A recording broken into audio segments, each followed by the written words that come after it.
O Senhor esteja convosco. Ele está no meio de nós. Proclamação do Evangelho de Jesus Cristo, segundo João.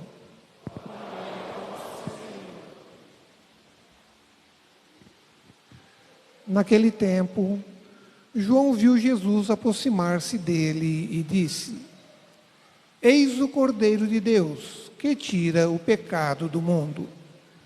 Dele é que eu disse: depois de mim vem o homem que passou à minha frente, porque existia antes de mim. Também eu não o conhecia, mas se eu vim batizar com água, foi para que ele fosse manifestado a Israel. E João deu testemunho, dizendo: Eu vi o Espírito descer como uma pomba do céu e permanecer sobre ele. Também eu não o conhecia, mas aquele que me enviou a batizar com água me disse: Aquele sobre quem vires o Espírito descer e permanecer, este é quem batiza com o Espírito Santo. Eu vi e dou testemunho. Este é o Filho de Deus. Palavra da salvação. Glória a vós, Senhor.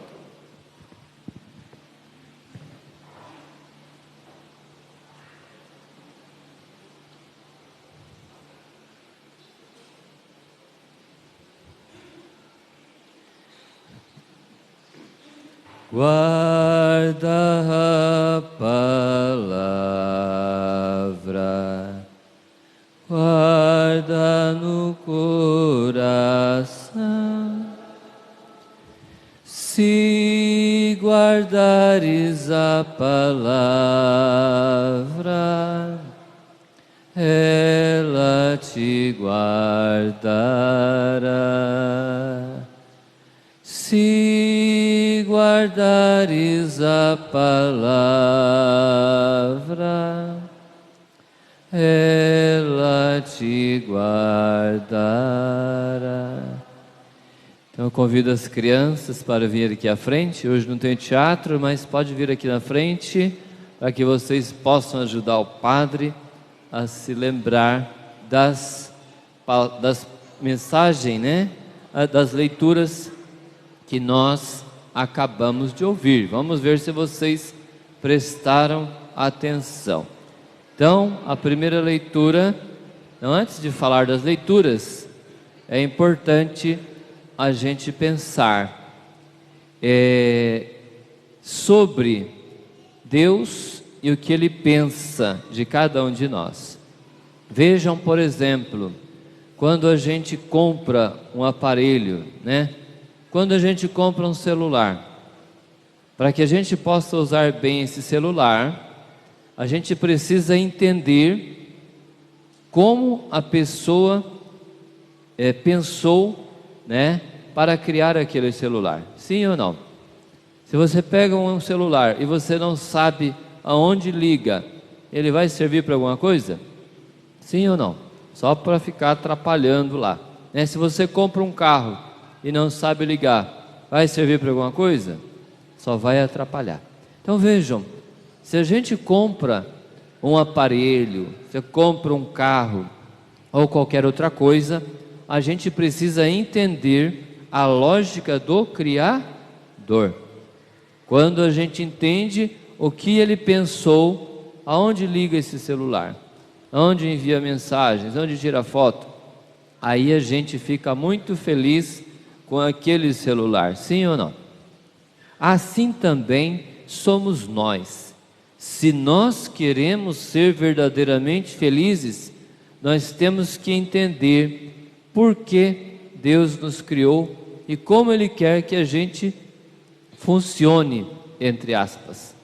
Todas as pessoas que querem fazer do ser humano algo diferente daquilo que Deus pensou, geralmente cria problemas, como uma pessoa que não sabe dirigir um carro, ou uma pessoa que não sabe usar um celular, ou outro equipamento. Então nós precisamos primeiramente entender o que Deus espera de cada um de nós, sim ou não? Então, por isso que a palavra de Deus, ela vem nos ensinando, para que nós possamos perceber o que Deus pensa e o que Ele espera de cada um de nós. Na primeira leitura, foi do profeta como? Isaías, uma salva de palmas aí, ó, prestou atenção. Profeta Isaías, vejam como ele fala, não basta que seja o meu não basta que seja o meu servo, mas eu quero que você seja, não basta que seja o meu servo, para restaurar as tribos de olha que bênção, as tribos de Jacó. Então Jacó, né, ele teve quantos filhos? Quantas tribos tinha Israel? Quantos apóstolos tinham? Você lembra o número dos apóstolos? Como? 12. Então tinham 12 tribos, e depois Jesus também chamou 12 apóstolos. Então esse número é muito significativo na história do povo de Deus. Então Jacó tem uma história muito interessante também, principalmente para aquilo que Deus realiza na vida de cada um de nós. Ele fala que eu quero restaurar as tribos de Jacó, os 12 filhos de Jacó, que formaram 12 tribos. Mas é importante observar que às vezes Jacó é também chamado de Israel. Por quê? Jacó tinha um irmão chamado Esaú, e aí na época o primogênito é que tinha mais direitos. Então Jacó era o mais novo, e ele enganou seu irmão, e ele recebeu a bênção do pai dele no lugar do irmão, e o irmão ficou muito bravo. Jacó fugiu, e depois de muitos anos Jacó quis voltar para assumir as propriedades que era direito dele, mas ele ficou sabendo que o irmão dele queria matá-lo, porque estava com raiva dele. Então ele começou a ficar aflito e começou a rezar em cima de uma montanha, né? Pedindo a Deus que o libertasse da fúria do seu irmão. E aí aparece um anjo, e ele passa a noite inteira lutando com esse anjo, pedindo que o anjo o abençoasse. Porque se o anjo dissesse, você está abençoado, então ele saberia que o irmão dele iria perdoá-lo. E ele lutou a noite inteira com o anjo, e depois, no amanhecendo o dia, o anjo falou para ele, me solte porque já está amanhecendo o dia. Ele disse, eu só vou te soltar se você me abençoar. Então vamos dizer isso? Eu só vou te soltar se você me abençoar. Olha que bonito. Aí o anjo falou, tudo bem, eu vou te abençoar. Como que é seu nome? Aí ele disse, meu nome é Jacó. Jacó significa aquele que é espertalhão, que gosta de enganar os outros. E ele disse, agora o seu nome vai se chamar Israel. Israel significa aquele que luta com Deus na oração. Então vejam, e aí depois Israel se tornou o nome daquele povo, aquele povo que luta com Deus na oração. Então vejam que Deus recupera Jacó e inclusive muda o nome dele. E aí depois daquele momento, com o anjo, então Jacó se torna uma pessoa muito melhor.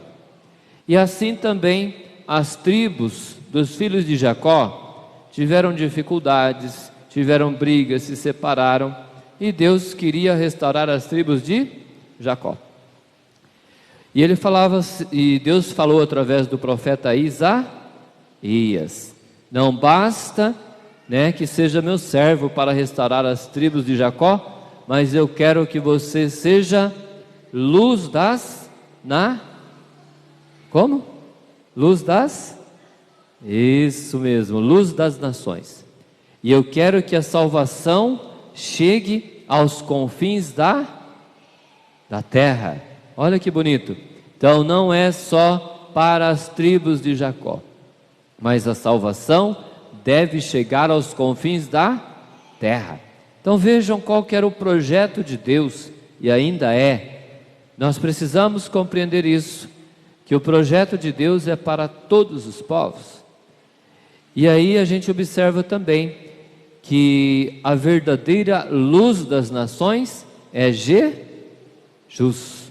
Jesus não veio somente para os judeus, para o seu povo, mas ele quis salvar também outros povos. Fala o nome de outros povos aí, de outros países que vocês se lembram. Como que é o nome do nosso país? Brasil. Então, Jesus queria salvar também os brasileiros. E ao nosso lado, quais outros países que Jesus queria salvar também? Como? Argentina, né? Qual mais? Qual outro país? Como? Como que é? País de Gales? Uruguai ou País de Gales? Parece que falou para ele, nossa, tá longe, aí tá esperto, hein? País de Gales, Uruguai, olha, vê, todos os povos, né? Aqui do lado, Paraguai, Uruguai, e lá na Europa, tem algum país que vocês se lembram? Como? Portugal? Isso, olha só. Então ele quis salvar todos, brasileiros, argentinos, uruguaios, italianos, portugueses. Esse é o projeto de Deus. Então Jesus vem, né, justamente para ser a luz das nações. E observe também que teve uma pessoa que veio para preparar os caminhos de Jesus. Vocês se lembram quem é essa pessoa? Que foi o precursor de Jesus, que ele saiu anunciando e preparando as pessoas para a vinda de Jesus. Alguém se lembra? O nome dele era antes de Jesus. Quem que veio antes de Jesus? O profeta que veio antes de Jesus, que vivia batizando as pessoas. Como? Isso, João Batista, acertou. Olha só, Jesus é a luz das nações, mas João Batista veio para preparar. E veja que bonito, João Batista no evangelho de hoje, quando ele vê Jesus, ele diz aos seus discípulos, porque João Batista também tinha muitos discípulos, e quando ele vê Jesus, vocês lembram no evangelho o que ele fala? Eis o quê? Isso, uma salva de palmas. Olha, essa é a parte mais importante. Ele disse: eis o Cordeiro de Deus que tira o pecado do mundo. Então vejam, João Batista era uma pessoa muito conhecida. Ele falava a verdade, ele não tinha medo de falar aquilo que era necessário, e muita gente vinha para ouvir a pregação de João Batista. É como se fosse um youtuber, né? Muito conhecido, milhões de seguidores estavam lá ouvindo, assistindo a pregação de João Batista. Mas quando ele viu Jesus iniciando a sua missão, ele fala para os seus discípulos: eis o Cordeiro de Deus que tira o pecado do mundo. E aí os discípulos entenderam.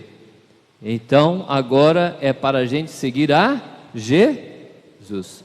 Então os discípulos que João Batista tinha, ele fala: é melhor vocês seguirem a Jesus. O meu batismo é um batismo mais simples, pedindo a conversão das pessoas. Agora o batismo que vai te libertar dos teus pecados e vai te fazer nascer para a vida da graça de Deus, é somente Jesus quem pode dar. É o batismo no Espírito Santo.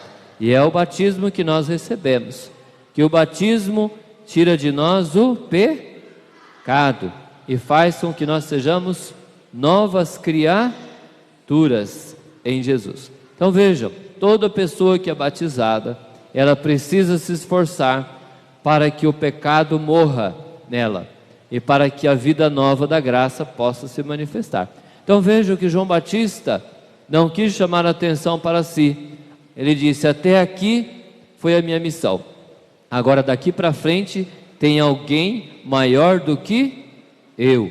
E tem outra parte que ele vai dizer, não sei se vocês se lembram: eu não sou digno nem de desamarrar as suas, como que é? Como? As sandálias, né? Eu não sou digno nem de desamarrar as sandálias de Jesus, porque Jesus é maior do que eu. Então vejam, ele não chamou atenção para si, mas ele chamou atenção para Jesus. E assim, João Batista ajudou Jesus a ser também luz das nações. Depois, na segunda leitura da primeira carta aos Coríntios, quem que está falando nesse texto? É o apóstolo. Como que é o nome do apóstolo?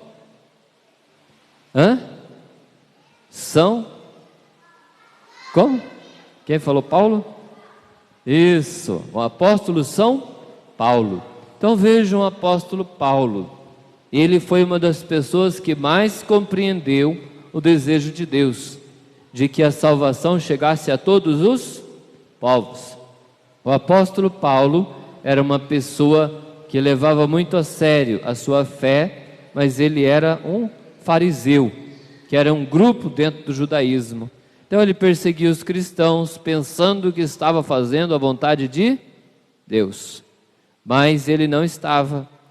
E depois, quando ele compreende a vontade de Deus, que a salvação não era somente para ele e para o povo dele, ele se torna um missionário, e ele sai anunciando a palavra de Deus para todos os povos. Então vejam que o apóstolo Paulo, ele não prega mais somente para os judeus que estavam ali na Palestina e em outras cidades próximas, mas ele sai pelo mundo anunciando o Evangelho. E é assim que Deus também quer fazer com a vida de cada um de nós. Apesar das nossas fraquezas, dos nossos pecados, Deus quer contar com cada um de nós. Vejam que ele chamou Pedro, Paulo, João, Tiago, tantas outras pessoas para fazer a sua vontade. E nós só estamos aqui porque outras pessoas anunciaram para nós o Evangelho, né? A seu pai, sua mãe, sua avó, seu tio, a catequista, padre, o diácono e assim por diante. E Deus continua chamando pessoas ainda hoje, sim ou não? Sim ou não? Sim. A uns ele chama para o matrimônio. Agora há pouco dei uma bênção para um casal que completou 46 anos de vida matrimonial. Hoje tem um casal ali completando 27, levanta a mão lá o pessoal, isso, Everaldo e... isso ali, olha, tem gente que decidiu pela vida matrimonial, tem gente que decidiu pela vida sacerdotal, e tem gente que decidiu pela vida religiosa, ser uma irmã, ser uma freira. Então, né, a Laila também hoje, né, vai entrar para o convento, e são pessoas chamadas por Deus para viver essa vocação e se esforçar para ser Deus para outras pessoas. Então Deus está chamando cada um de nós e nós precisamos também. A exemplo de Isaías, João Batista, do apóstolo Paulo e de modo especial o exemplo do próprio Jesus, precisamos fazer a nossa parte, precisamos buscar esta fidelidade. Então é isso que Deus espera de nós, que nós sejamos iluminados pela sua luz e nós possamos ser luz para a vida das outras pessoas, independente da nossa vocação, se é vida matrimonial, sacerdotal ou religiosa. Então, uma salva de palmas para as crianças e que nós sejamos iluminados. E agora vamos ficar de pé e nós vamos professar a nossa fé. Creio em Deus Pai,